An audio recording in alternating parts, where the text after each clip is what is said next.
नूरमार साहब, अब देख लें कि ये बायोमेरिक्स जो कंपनी है उनके ये जो सर्टिफिकेट हैं इसको कहते हैं सास बैच एनालिसिस सर्टिफिकेट, इसको और जो इनके परचेज आर्डर को जब टैली किया तो शेल्फ लाइफ पूरी करने के लिए मैन्युफैक्चरिंग और उसकी जो है वो एक्सपायरी को टेम्पर किया गया।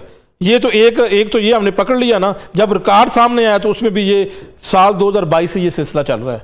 तो ये तो करोड़ों का माल इन्होंने दिया है और करोड़ों का ही ऐसे किया है, बहुत बड़ा गबन है ये। इसके ऊपर क्या कहेंगे आप? जी, पहले तो बात ये कि जो रिकॉर्ड है 97 मीटिंग का, उसमें इनका जो फ्री सेल है वो भी काबिल कबूल नहीं था।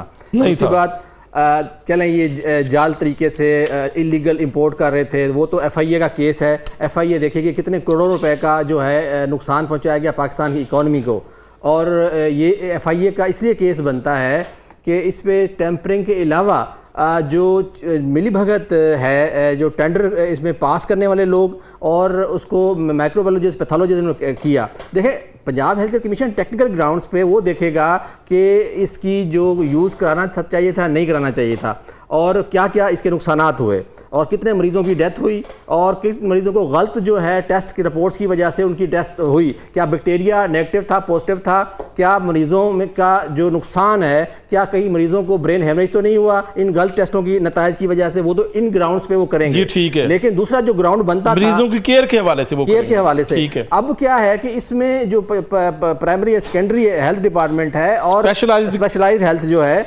उनका भी काम बनता था, दोनों का जब सूबाई ड्रग इंस्पेक्टर्स का भी बनता है कि वो इसको इन्वेस्टिगेट करते कि भाई जब एक चीज़ निशानदही हुई कि एक चीज़ एक्सपायरी जो है ना इस्तेमाल हुई और वो गलत इंपोर्ट हुई, एक्सपायरी तो इस्तेमाल हुई। नूरमार साहब, मैं आपको बताना ये चाहता हूँ कि जानबूझकर टेम्परिंग, मैन्युफैक्चरिंग डेट और उसकी जो एक्सपायरी डेट को टेम्पर किया गया। जी, इसकी फोरेंसिक ऑडिट, लेकिन इनके जो एक्चुअल डॉक्यूमेंट्स है, जिस कंपनी का जो मटीरियल है, ये तो यहाँ पर डिस्ट्रीब्यूटर है पाकिस्तान के अंदर, एक्चुअल कंपनी का जो उसके अंदर कुछ और है, इनका कुछ और है। देखिए, ये तो शेल्फ लाइफ 70 से 75% की गई है। ये बात तो मुस्तनद तरीके से साबित हो गई कि बायोरेक्स का जो है उनका तो कसूर नहीं है इसमें। देखिए, यहाँ पे जो लोकल इंपोर्टर है उसने और जना अस्पताल की इंतजामिया ने और जो टेंडर में पास करते हैं उनकी ये मिली भगत है, उस परचेज कमेटी की मिली भगत है। वो अंधे थे जिसने जो रजिस्टर जो जिसमें कबूल किया गया, जिसमें ऑडिट किया गया, टेक्निकल ऑडिट की गई, वो तो सारी मिली भगत नजर आ रही है। इस पे अभी तक पंजाब हुकूमत ने और ख्वाजा सलमान रफीक साहब ने